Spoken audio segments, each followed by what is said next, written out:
This podcast is supported by Talkspace. When my husband came home from his military deployment, readjusting was hard for all of us. Thankfully, I found Talkspace. Talkspace provides professional support from licensed therapists and psychiatric providers online. Military members, veterans, and their dependents ages 13 and older can get fast access to providers, all from the privacy of their computers or smartphones. I just answered a few questions online, and Talkspace matched me with a therapist. We meet when it's convenient for me, and I can message her anytime. It was so easy to set up, and they accept TRICARE. Therapy was going so well, my husband and I started seeing a couples therapist through Talkspace too. Talkspace works with most major insurers, including TRICARE. Match with a licensed therapist today at Talkspace.com/military. Go to Talkspace.com/military to get started today. That's Talkspace.com/military.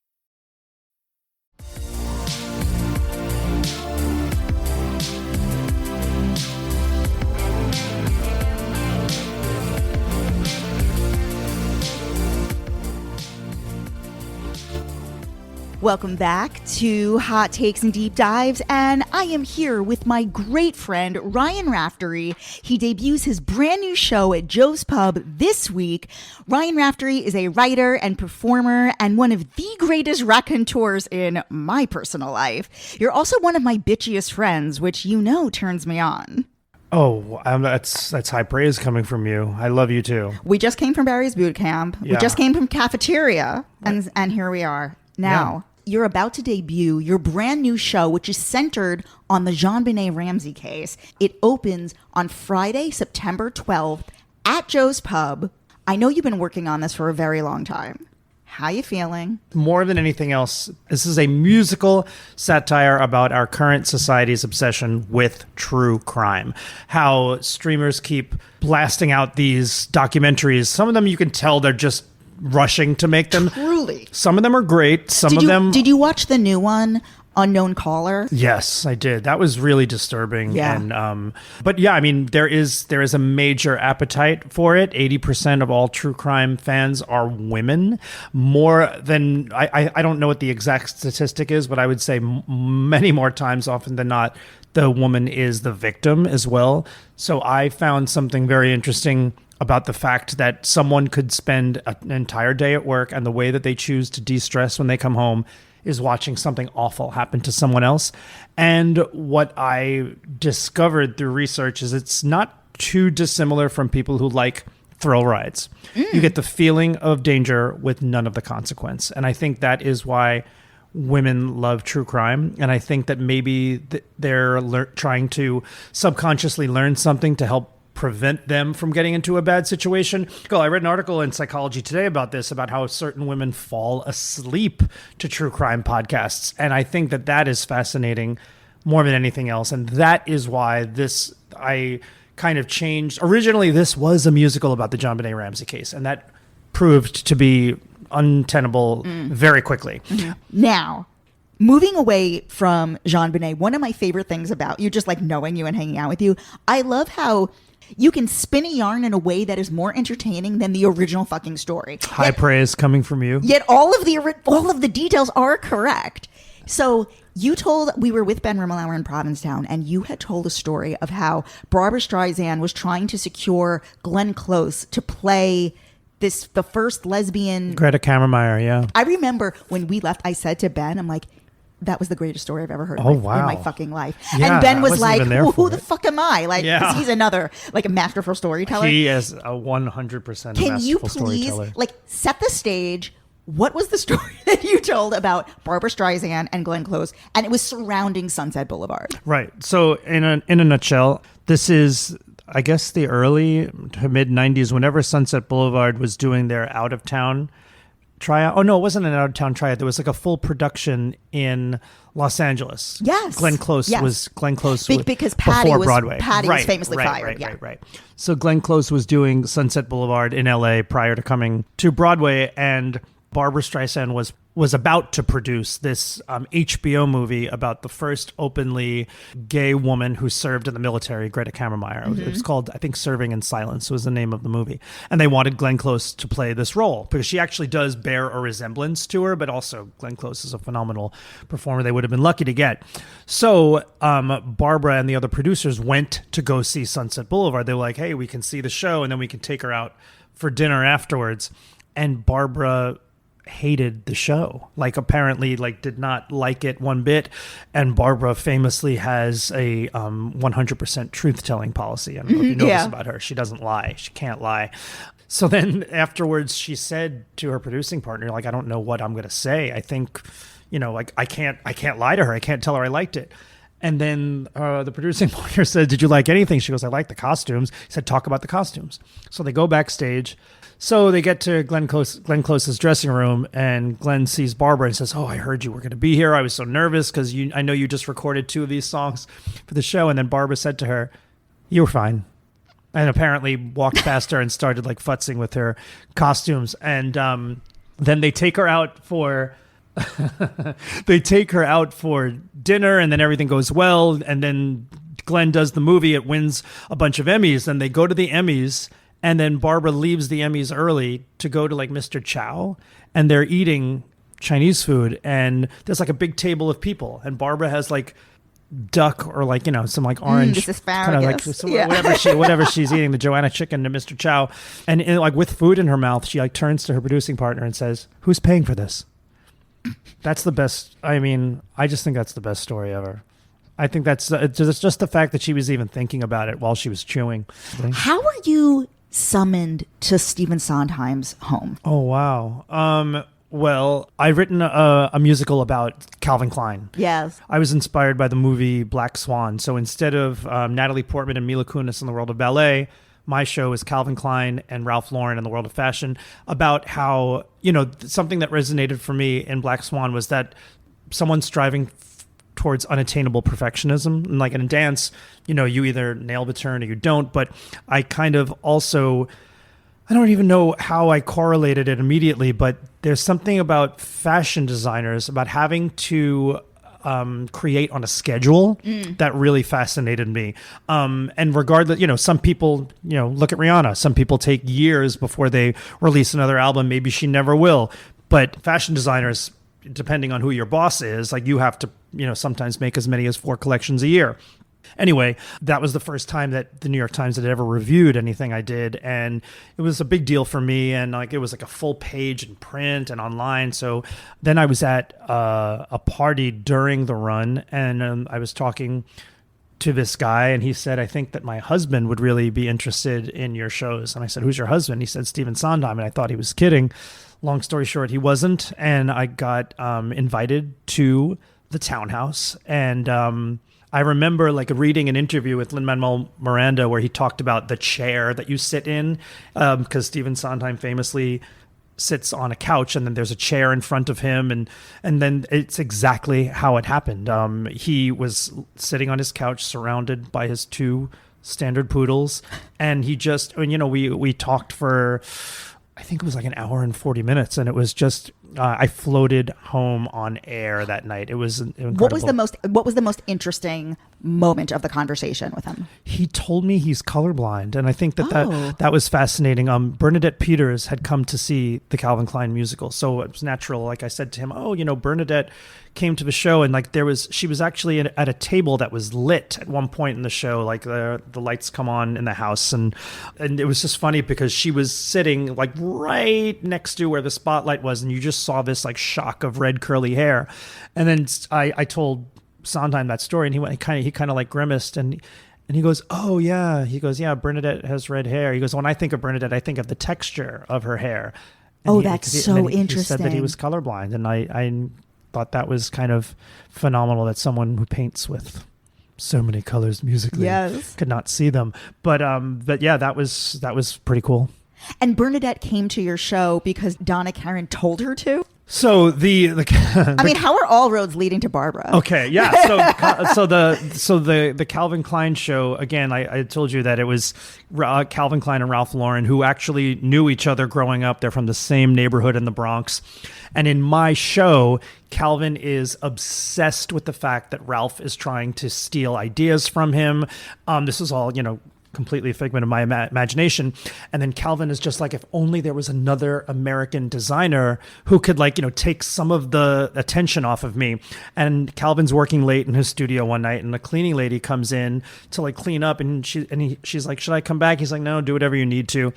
And then she looks at his desk and says, oh, those are some beautiful sketches. That looks like a Ralph Lauren dress. And he just sees red. He goes, what do you know about fashion? And she goes, oh, I wanted to be a fashion designer, but it didn't work out for me. And then Calvin gets an idea, and he's like, maybe I'll bankroll this person to become the next great American designer. And he says to the cleaning lady, what's your name? She's like, Donna. He's like, Donna what? She says, Donna Karen.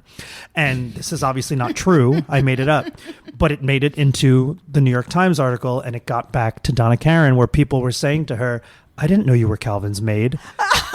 And she got pissed off. So Bernadette came to the show with Donna Karen's longtime head of PR, and and then by chance I happened to be at the movies the following weekend with a friend of mine, and Bernadette and this woman, her name is Patty Cohen, were walking out of the theater as I was walking in, and by chance the person that I was with knew them, and so they started talking, and I was like, hi, you came to see my show. And then Bernadette was like, that was you?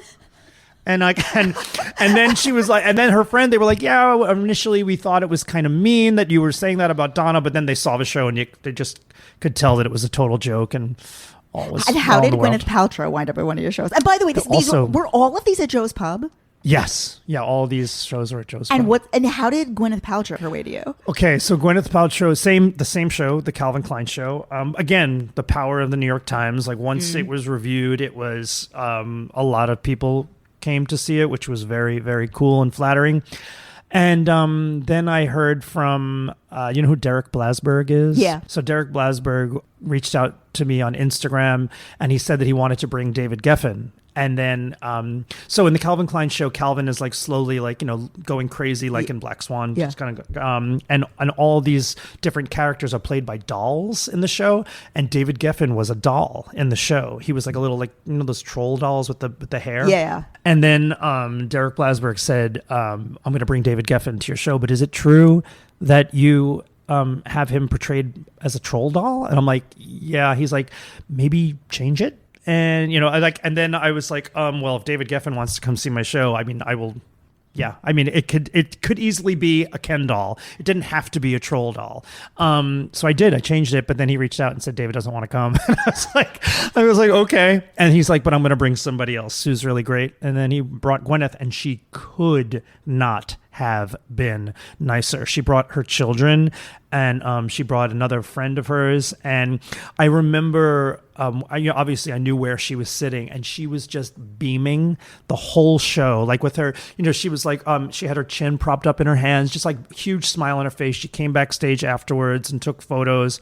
She was so nice. And she said, oh, I wore Calvin Klein for you. And it was really, and interestingly enough, she has a huge history with all three of the people who are in that show: Calvin Klein, Donna Karen, and Ralph Lauren. Gwyneth played a huge role in all three of their careers. I mean, she famously wore Ralph Lauren to accept her Oscar. That was a huge deal. Dress, yeah. Calvin, she had a massive role in Calvin's 90s career. And Donna Karen did all of her costumes for Great Expectations and a lot of other things. But Gwyneth was the perfect person to come to that show because of her. And she was always in the script. She was name-checked in the script from day one before I ever knew she was coming. Now, knowing you, I do know that you have a lot of iconically famous friends, like Jennifer Lewis, Patricia Field, and Diane Warren. I don't really know. I only met Diane Warren once, but the other two are legitimate. I thought you were friends with her. No, I mean, we follow each other. We follow each other on Instagram, How does she somehow... Why do you mention her to me every time I see you? I don't know. Do I mention? You've mentioned her like at least 5 times. Well, she's written the soundtrack to our lives. I mean, I think everybody should be talking about Diane Warren a lot more.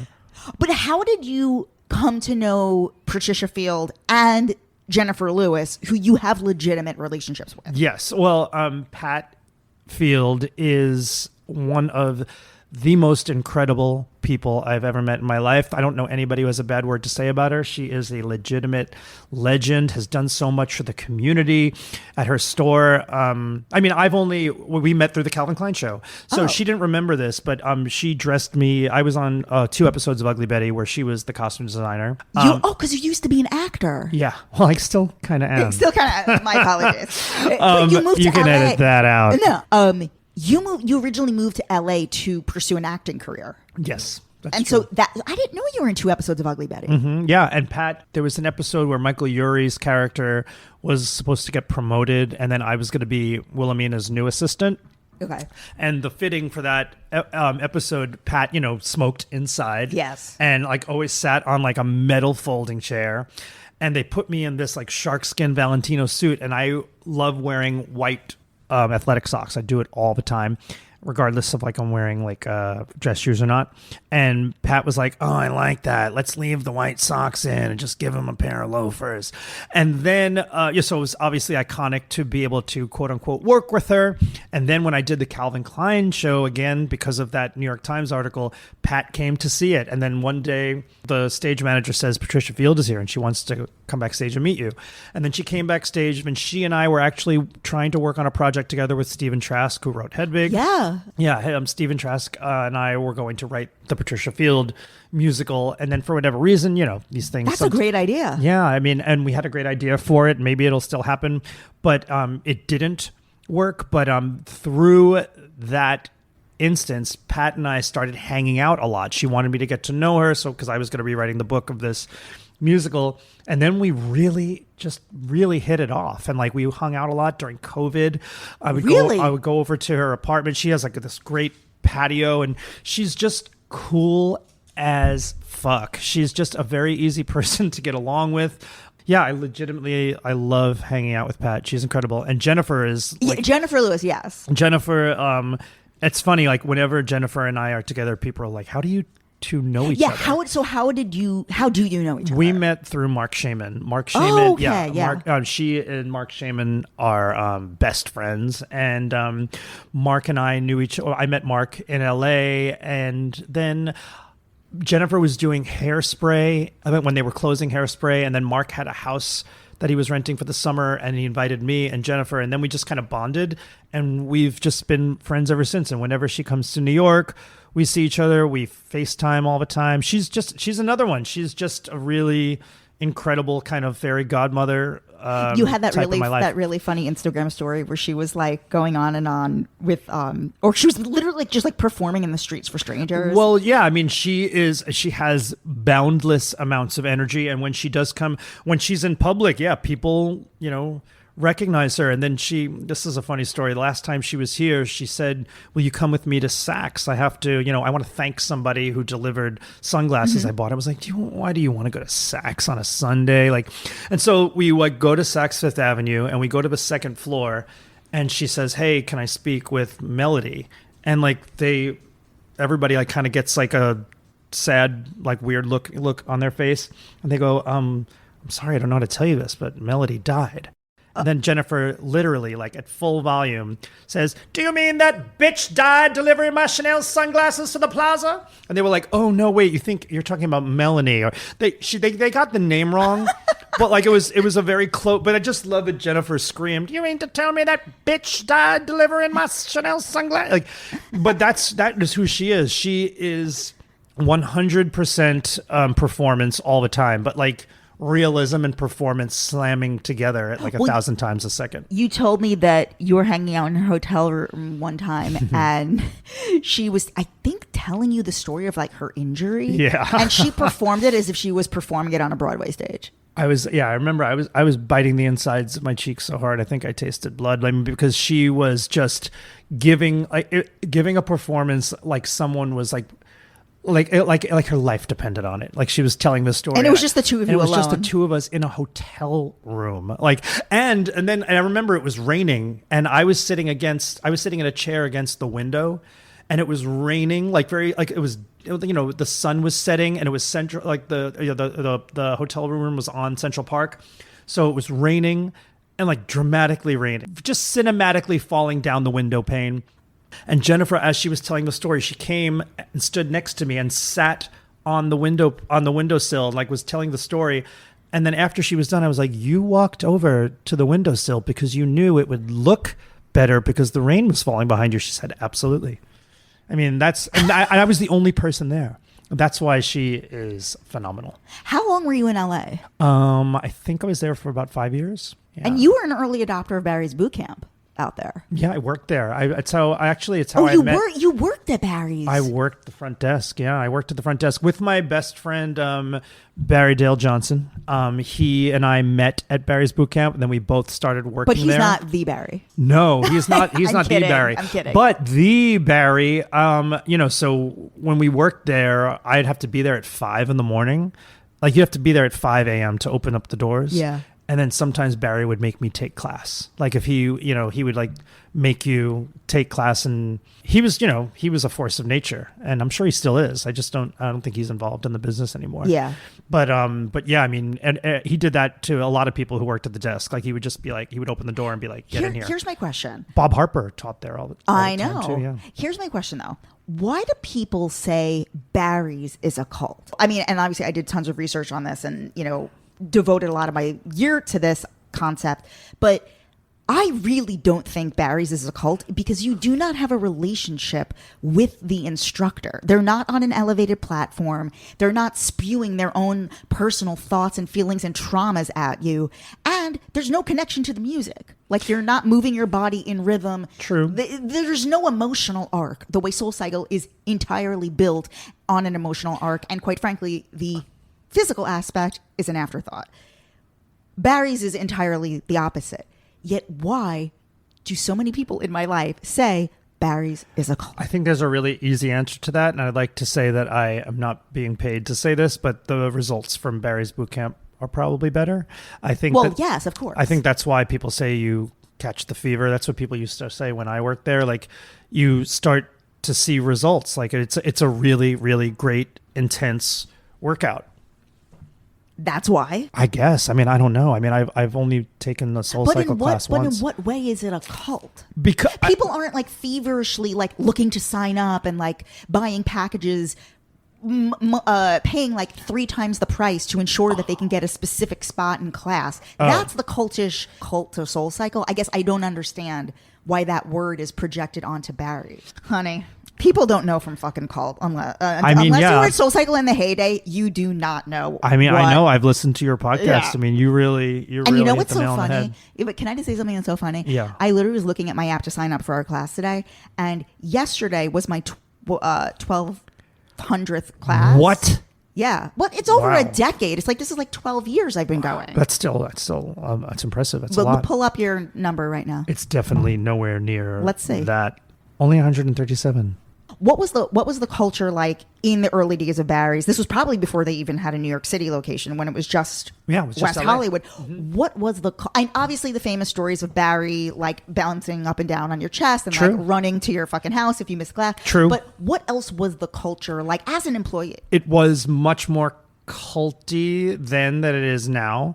Barry's classes had people who came 5 days a week.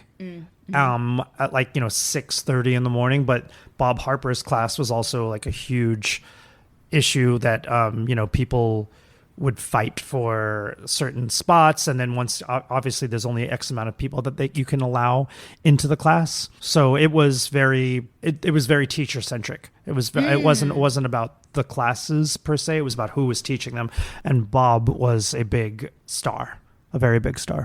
Now I find this fascinating. You knew Christopher Ciccone. I did, yeah. How did you get to know him? Oh my God. So when I lived in LA, I was at a party and I met this guy, and he had asked if I was Jewish. I grew up, my dad was Irish Catholic. My mom was a Polish Jewish. And, but I grew up like celebrating both Christmas and Hanukkah. The reason why I bring it up is because I was at this party and this guy asked me if I was Jewish, and I thought it was a weird question to ask. And he's like, well, I'm actually a part of this group. And I'm like, oh, are you a Scientologist? I was warned about this when I moved to LA. Was it Kabbalah? It was Kabbalah. And so he brought me with him to this group, and it was in this beautiful house. I went, it was just like in a living room, and there was a rabbi who came and gave like a speech, and there was a different topic every week, and they put the red string around your left hand, your left wrist. And I liked it. It was, I had just moved to LA. I didn't really know many people. And then I think I had gone maybe 3 weeks in a row with this friend that I had made.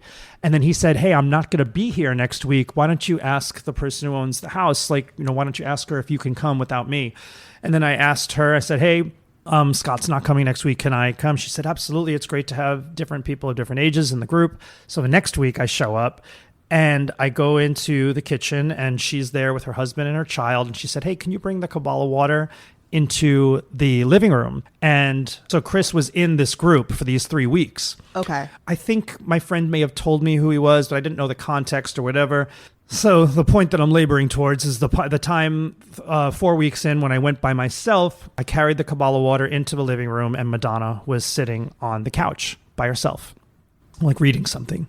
And she looked up and she didn't say anything to me. And then I remember I didn't know what to do. I put the water down, and I think I walked out of the room backwards. I didn't know what to do. And then sure enough, that night, because she was there, I think Demi Moore came, and and then I was like, oh, everybody here works for Madonna. Mm-hmm. Like I had met this guy named Neil. It was Neil Lane, who does like her jewelry. I met this woman named Ariane. It was Ariane Phillips, her stylist. And then I realized that everybody there was connected to Madonna. And then Chris and I became friends, and he was a brilliant guy. And then I know he had hid his sickness from a lot of people, and I had not seen him since the pandemic. And then, unfortunately he passed away, but he was everything people say about him. He was fun. He was acerbic. Like he was, you didn't want to be on the wrong side of him. I will say that. Like he did have he did have kind of like a mean streak, but only like, in like a funny, entertaining, bitchy way. And he had absolutely no time for certain types of people, but he was great. I didn't know him extremely well, but when you knew him, was he still doing like interior design? Yes. Or was he an artist by that point? Oh, he was doing both. He was painting, and I know he was doing interior design jobs for friends. Wait, so this was before the falling out? They were firmly talking at the time where I met him, because they were in the same room together at the Kabbalah meeting. Wow.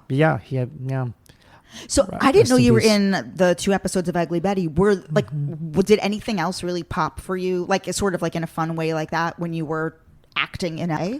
Well, no, when I moved back to New York, it's when I did the 2 Law and Orders that constantly get replayed, that people are always telling me. I played an Amish teenager with measles, and then I played like a gay guy in a bar hitting on a detective. But the Amish teenager with measles was the Hillary Duff episode about vaccinations, and that one gets played all the time. So people are always telling me that they saw that. What got you fed up with trying to pursue more of that?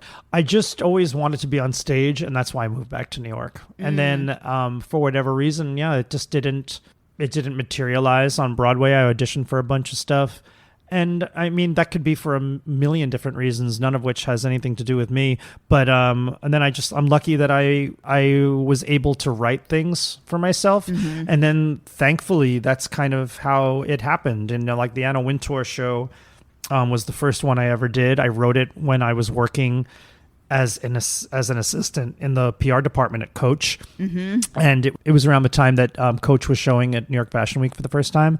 And I was just, a grunt, and I just had to help carry things to Vogue. And I remember getting off the elevator, and it was just like The Devil Wears Prada. I mean, you can feel the energy in the air change, like just knowing that she was on the other side of that wall. I wasn't in the meeting with her, but I remember distinctly feeling like this change, like Darth Vader was walking around behind that wall. And then I started thinking to myself, well, even Anna Wintour has a boss. What if Anna Wintour got fired? And then the Kim and Kanye issue of Vogue came out, and everybody on social media was saying Anna Wintour's over. She should be fired for this. I was like, oh. And then I wrote that, and it got a bunch of New York Magazine asked to come to a rehearsal, which was crazy. And then they wrote a preview piece, and then I think the show opened on a Sunday, and on Friday, Joe's Pub reached out to me and said, B. Schaefer wants to come to the show. And it was sold out. They had to literally, like in Goodfellas, they had to like bring out a table and make a table for her. That's Anna Wintour's daughter, in case anybody doesn't know. And then she came to the show. She came backstage. She Instagrammed a photo of us. And in the photo is me and Anna Wintour's daughter, and I'm holding the wig head with the wig and the sunglasses on it. Yeah. And then that got pressed in like 12 countries. It was crazy. And then I did a Trevor Project like fundraiser show for it, where I donated like the money from the show to the Trevor Project, and Anna heard about it. And then I got an email from Vogue, and I was like, okay, here it is, the cease and desist. And they were like, Anna wants to donate to the auction that you're doing. And then she gave us a pair of her sunglasses. And then two of my friends bid on them and won them and gave them to me. So now when I do that show, I wear Anna's actual sunglasses. It's like the Ring of Power. I fucking love that. From the Fellowship of the Ring. Final question. Would you ever write a show that in which you starred that was not a musical? Yeah, sure. I mean, one idea that you would probably get a big kick out of that I've wanted to do for a long time, but it's probably, I don't know if it's worth it anymore, but I wanted to do like Misery, but a gay guy and Sarah Jessica Parker. That's great. Like a gay guy just like kidnaps her and just tells Sarah Jessica Parker what an awful person Carrie Bradshaw is. That's hilarious. I think I've wanted to do it for a long time. And maybe now within Just Like That and all like the this is your moment about it. But I have very strong opinions about what an awful person Carrie Bradshaw is. Do tell. I mean, she's not a good friend. And it's funny. it's funny. No, seriously, because it's funny because Sarah Jessica Parker, who is a phenomenal actress, I am a fan of her. But whenever she does press about Carrie Bradshaw, she always says what a great friend she is. I'm like, let's talk about the night Miranda met Steve. Do you remember that episode? Yes. She Miranda is sitting at a bar, and she calls Carrie, going, "Hey, where are you?" She goes, "Oh, Big's leaving tomorrow, and we just ordered in." She's like, "You're meeting me right now," and then she's like, "Yeah, but I don't want to." And then she hangs up. And then luckily she meets, the man that became the father of her child. When she's dating Petrovsky. There's another episode where it's snowing. Yes. And Miranda drags her ass in from Brooklyn. Yep. And all three of the girls are at the coffee shop. And they're like, "Hey, where are you?" She goes, "Oh, it's so cold outside. I'm going to stay in with the Russian." Like just little things like that. Or what about the episode where Carrie? I mean, I can go in on this. Keep going. There's an episode in season 1 where what's her name? Susan Sharon. Yes. Remember Susan Sharon? For her birthday. Candace Bushnell claims it's not fucking based on Dorinda. I know. Well, she in the first season, Susan Sharon gives Carrie Bradshaw a pashmina for her birthday. Yep. And Carrie immediately says, and then Susan Sharon says, "Guess what they get for this at Barney's? $900. And Carrie immediately says, "Do you mind if I return it for the cash? I could really use the money." I mean, she's joking. No, she isn't. In that moment. No, she isn't. Watch it again. She's not kidding. And you could I'm sure somebody somewhere has done a supercut of this. And this is not a minority opinion. I know there are a lot of people out there who feel this way. Also, if we're talking about it just like that, why does everybody continue to make this person the center of their universe? Like everybody, no matter what they are doing, Carrie's problems are always going to become before Samantha's cancer, like Miranda, and her problems. Okay, in your professional opinion, I know you have a PhD in psychology. No, I don't. And you have a PhD in writing for television and, screen. You've won multiple Academy Awards. Oh, yeah, EGOT. What happened to Michael Patrick King? I don't know. I mean, I stand the comeback so hard. I am such a huge fan of that show. I'm talking about And Just Like That. I'm talking about what happened between Sex and the City, the movie, the first movie. Yeah. And I guess the beginning and the end really was. Nobody should be surprised really at all about the horror terror show that wasn't just like that, because we all did watch Sex and the City too, and this is just more of that. There are certain things that happened with all the characters that I don't get. I don't understand why Charlotte was just absolutely created into this cartoon character. Chris DeRosa, who is a great TV producer, he's been a Barbra producer for many, many years. His theory is that Michael Patrick King was never a great entity on his own, because if you actually look at his history, everything great that he ever did was attached to somebody else. Like Darren Star created Sex and the City, and his theory is that if you really review everything, even The Comeback, he's got Lisa Kudrow. And his other thing is that he's a terrible director. And so that is the overacting. He's encouraging all of them to play it at a 15. And the actors are very confused. Like I interviewed Mario Cantone, and he told me firsthand that he did not understand why he was being asked to dial everything up to a 15. Yeah. Well, I don't know. I mean, I'm such, like so many other people out there, I'm such a huge fan of the original series. Yeah, of course. And he did such incredible, I know. I'm not taking, I just want to know what happened. I don't know. Do you think this is really the end? I don't think so. No, it's kind of like, like the way they keep making Spider-Man movies and Superman movies. Like it's the IP is so it's so potent, and again, there is so much nostalgia for these characters.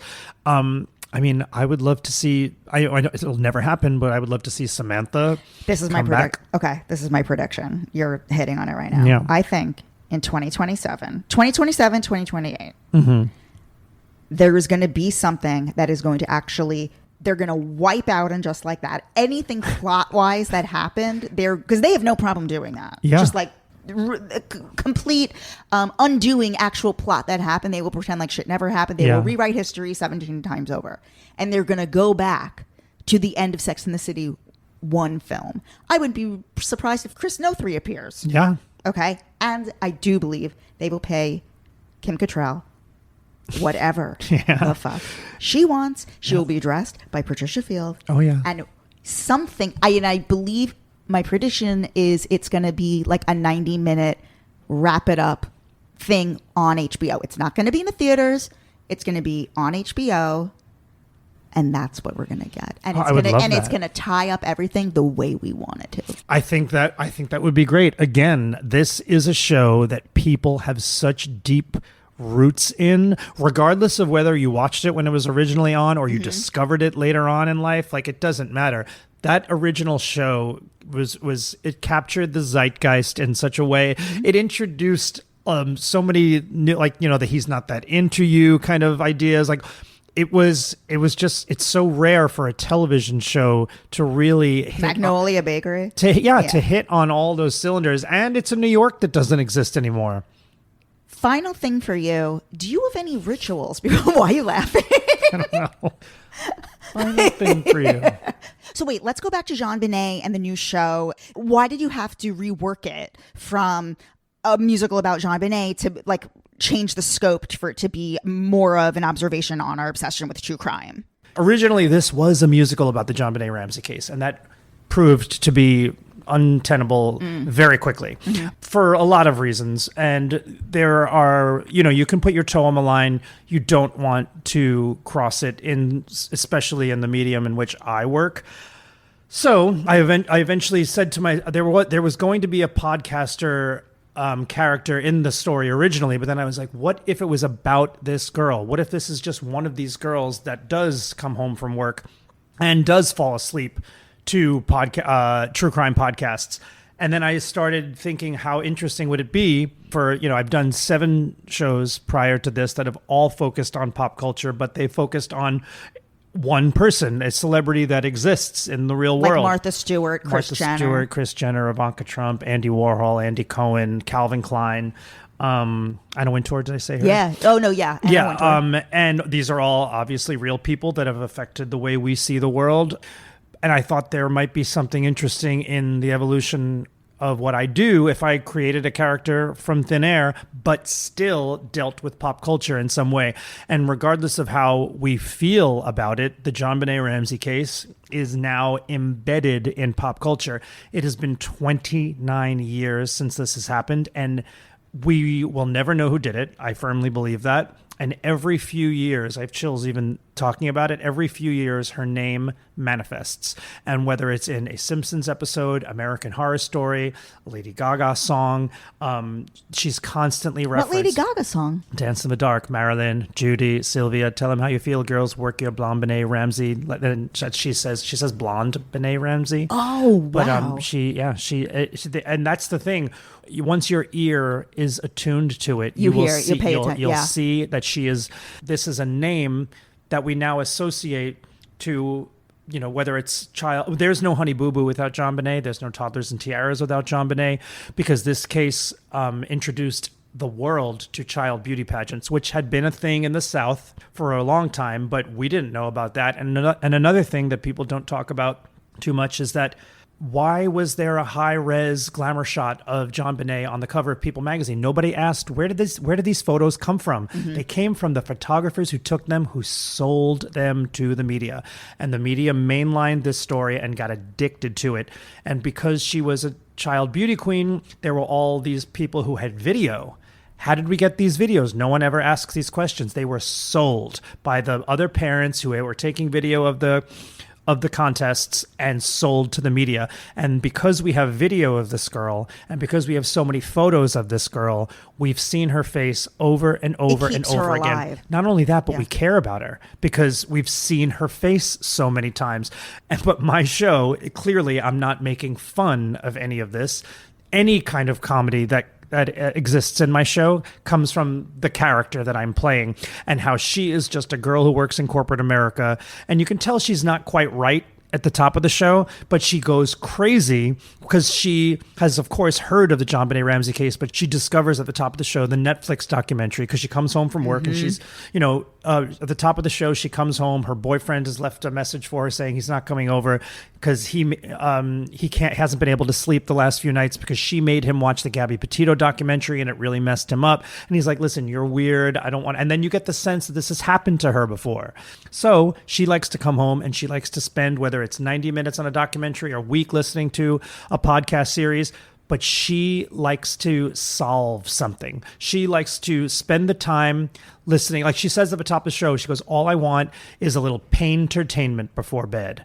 That means that she wants to watch something bad happen. She wants the long, drawn-out investigation, but more than anything else, she wants to know who did it in the end. And she wants to see that person punished in some way. And in most of these documentaries that you watch, that happens. This case, it hasn't happened. It never will happen. What is the most popular, because I have my own theory, obviously I've watched tons of media about this case. What is statistically the most common theory about what happened? Okay, so I will like to say to all of your listeners that I am a comedian, and I know this is getting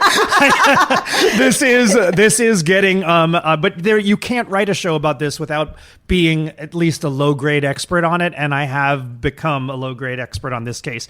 But again, I would just like to emphatically state that I am not making fun of this case in this show. This is a satire about true crime and our obsession with it. And society. And our society's obsession with it and how we can gain some sort of entertainment from it.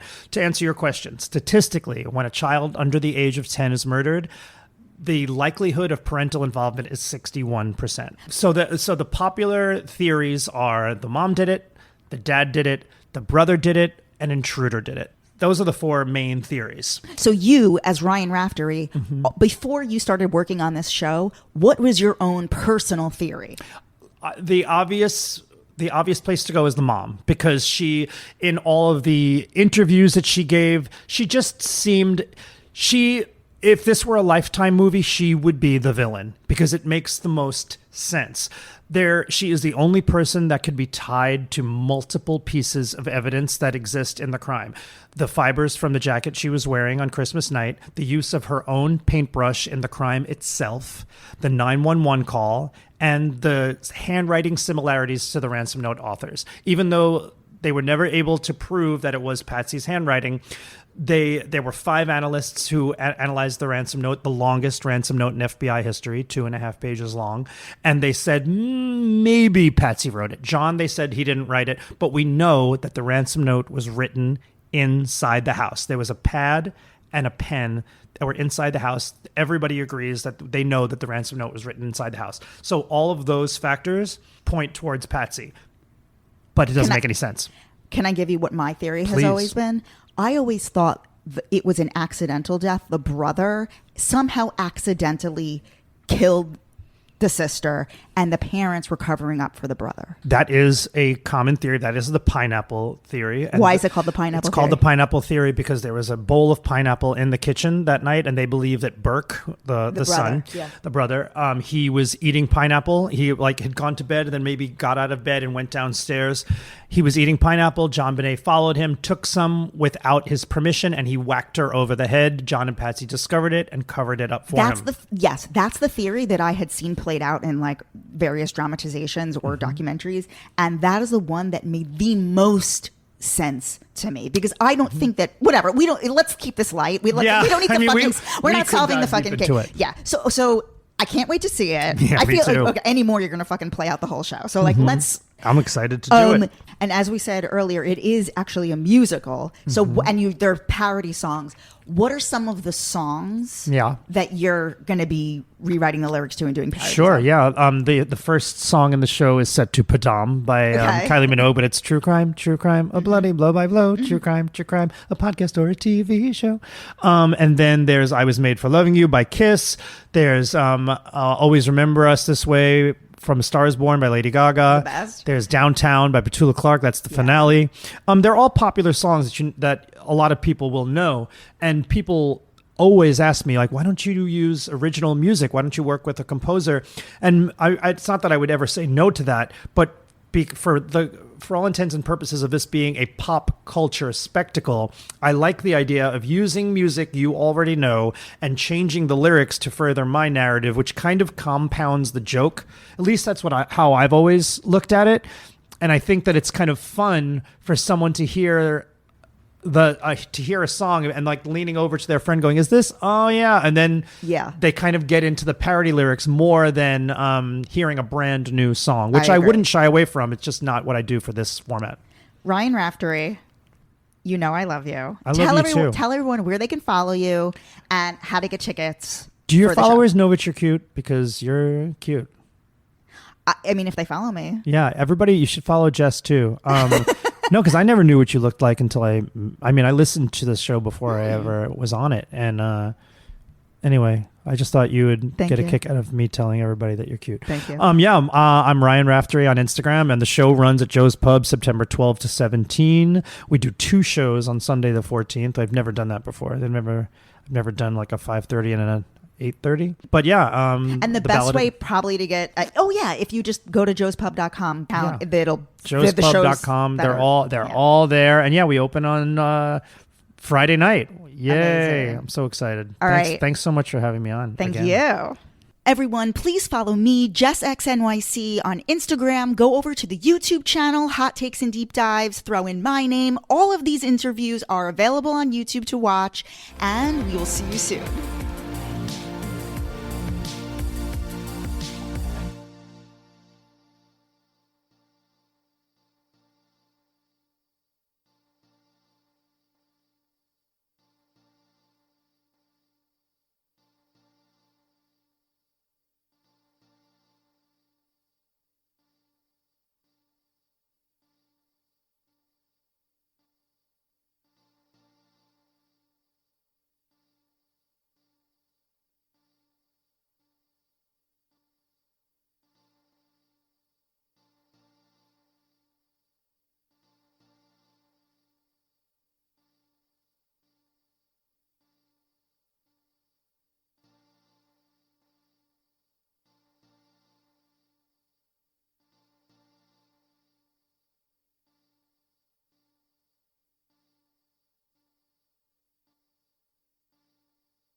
This episode is brought to you by Progressive Insurance. You chose to hit play on this podcast today. Smart choice. Make another smart choice with AutoQuote Explorer to compare rates from multiple car insurance companies all at once. Try it at Progressive.com. Progressive Casualty Insurance Company and Affiliates. Not available in all states or situations. Prices vary based on how you buy.